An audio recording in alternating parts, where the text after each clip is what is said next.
과연 공민왕은 하을지가 내민 글을 보고 굉장히 놀랍니다.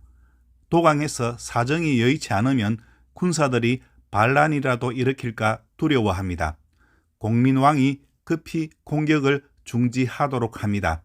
급한 나머지 글을 쓰지도 않고 그냥 구두로 내린 명령이었습니다. 반란을 무서워하고 있는 공민왕의 심중을 이인임이 정확하게 꿰뚫었습니다. 경천흥이 고민하며 망설이고 있을 때 왕의 구두 명령을 받은 하을지가 도착합니다. 경천흥은 기뻐하며 즉시 여러 장수를 불러 자기 군영으로 돌아가게 합니다. 이인임의 기지로 고려군은 무모한 작전을 감행하지 않아도 되었습니다. 전편 끝부분에서 이인임이 경천흥을 설득했습니다. 그때의 기록을 요약해서 올리겠습니다. 주상은 오래된 군주이고 덕흥군은 새로 즉위한 임금입니다.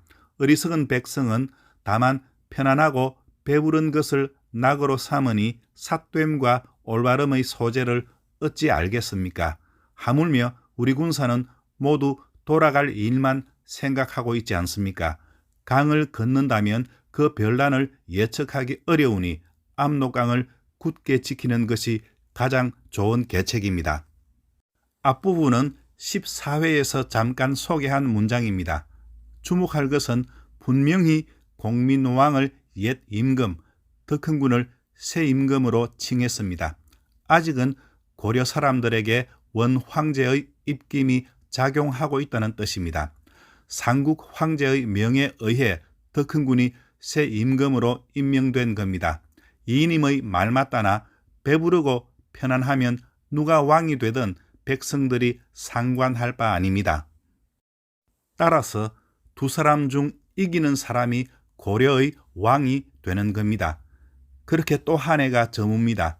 새해가 시작되는 1364년 1월 1일 덕흥군과 최유가 마침내 1만 명의 군사를 몰아 압록강을 건넜습니다. 그들이 의주의 활창고를 공격할 때 도지휘사 안우경이 7차례나 물리칩니다. 그러나 최유가 산에 올라가서 살펴보니 고려 군사가 적고 또 지원군도 보이지 않습니다.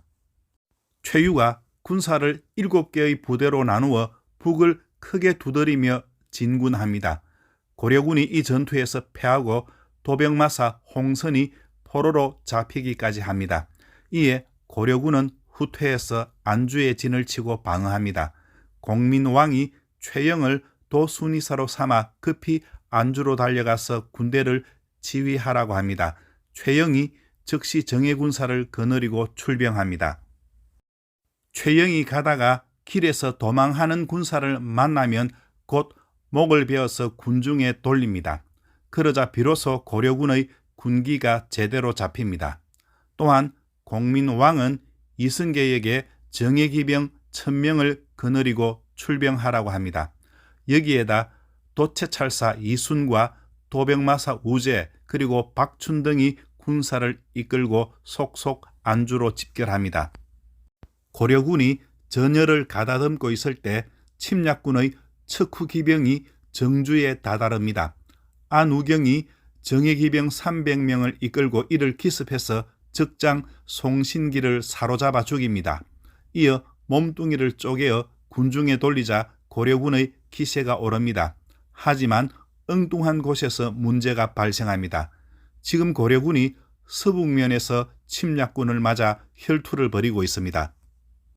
이때 동북면 쪽도 시끄러워집니다. 삼선과 삼계라는 여진족 두 우두머리가 군사들을 이끌고 동북면을 침범한 겁니다. 그들은 이승계의 외가 형제들입니다. 이승계가 동북면에 있을 때는 그들이 조용히 있었습니다. 덕흥군을 진압하려고 이승계가 서북면으로 갔다는 소식을 듣고 난을 일으킨 겁니다.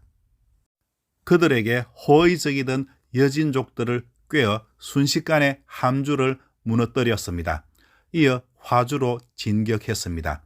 화주는 영흥, 즉 이승계의 본거지입니다. 동북면 도지휘사 한방신과 병마사 김귀가 화주로 진군해서 싸웁니다. 그러나 패하여 물러나서 천령을 방어하는 데 그칩니다. 그리하여 화주 이북 지방이 모두 함몰되었습니다. 공민왕으로서는 엎친 데 덮친 격입니다. 즉시 이승계를 동쪽으로 보내야 하는데 그럴 수도 없습니다. 서쪽의 더 큰 군에게 무너지면 왕위를 내놓아야 하는 겁니다. 공민왕의 처지가 궁해졌습니다. 그는 어서 빨리 서쪽이 평정되기를 기다리는 수밖에 없습니다. 여기서 잠깐 더 큰 군과 최유의 군사들과 맞서고 있는 고려 병사들의 상태를 살펴봅니다. 1월 17일의 기록입니다. 군졸들은 춥고 배고파서 도롱이를 입어 몸을 덮이고 말 한 피를 쌀 한 말로 바꾸었다. 길에서 죽는 자가 잇따라서며 걸식하고 있는 도망병이 길에 가득 찼는데 얼굴이 매우 초췌하니 이웃 사람이나 친구라도 알아보지 못했다. 전쟁이 끝난 뒤 살아 돌아온 자가 100명에 겨우 한두 사람뿐이었는데 권세 부리는 신하가 왕의 총명을 가려서 아뢰지 않으니 채복사가 연이어 갔을지라도 군중의 허시를 왕이 끝내 알지 못했다. 최영의 지위로 고려군의 사기가 다소 올랐다고는 하지만 이처럼 열악한 상황에서 싸운 것입니다. 고려군은 최영이 총사령관으로 중군을 맡았습니다. 안우경과 지용수 등이 좌익을 맡았고 이승계와 우제 등이 우익을 맡았습니다. 고려군이 행군하여 정주에 이르렀을 때 여러 장수가 제대로 싸우지 않고 도망칩니다. 이승계가 장수들이 힘써 싸우지 않는다고 비난하니까 여러 장수가 그를 끌이게 됩니다. 1월 18일에 고려군과 침략군이 정주 인근에 있는 달천에서 일대 결전을 펼칩니다. 전날에 장수들이 이승계가 미워서 내일의 전투는 그대가 홀로 맡으시오라고 한 기록이 있습니다. 드디어 이승계가 출진합니다. 그가 가운데를 맡고 좌우에 늙은 장수 두 사람을 배치하여 침략군을 향해 나갑니다. 기록을 올리겠습니다. 태조가 적의 장수 여러 명을 활로 쏘니 적이 이에 괴멸하여 도망갔다. 2명의 늙은 장수가 금을 빼어서 어지럽게 그들을 공격하니 적이 이미 달아나서 무너졌으며 오직 흙먼지가 하늘을 덮었을 뿐이었다. 이승계의 활약으로 고려군이 달천 전투에서 승리를 낚아챘습니다. 물론 최영이야 다른 장수들의 활약도 많았을 겁니다. 기록에는 주로 이승계의 활약이 나와 있습니다. 조선학자들이 고려사를 썼다는 걸 감안하면 됩니다. 달천 전투에서 패배하고 나니까 침략군 내부에서 문제가 불거집니다. 침략군은 고려인도 있었지만 몽골인과 한인도 있었습니다. 최유가 군사를 모을 때 그들을 꿰는 기록을 올립니다. 고려왕이 장수와 병사들을 위협하여 서북 지역을 지키도록 하였으니 새로운 왕이 온다는 말을 들으면 싸우지 않고 흩어질 것이다.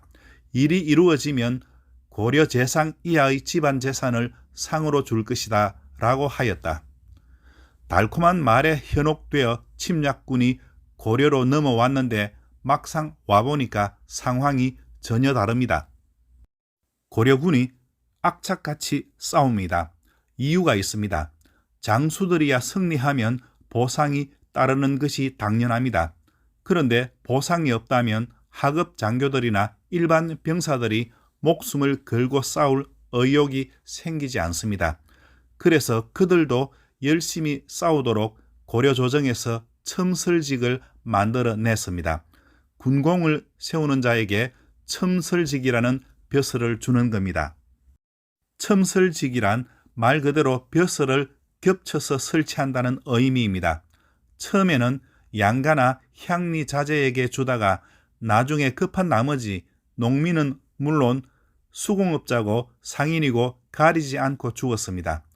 그 결과 고려는 관료의 범람으로 한때 애를 먹고 또 정리하느라 야단 법석을 떨게 됩니다.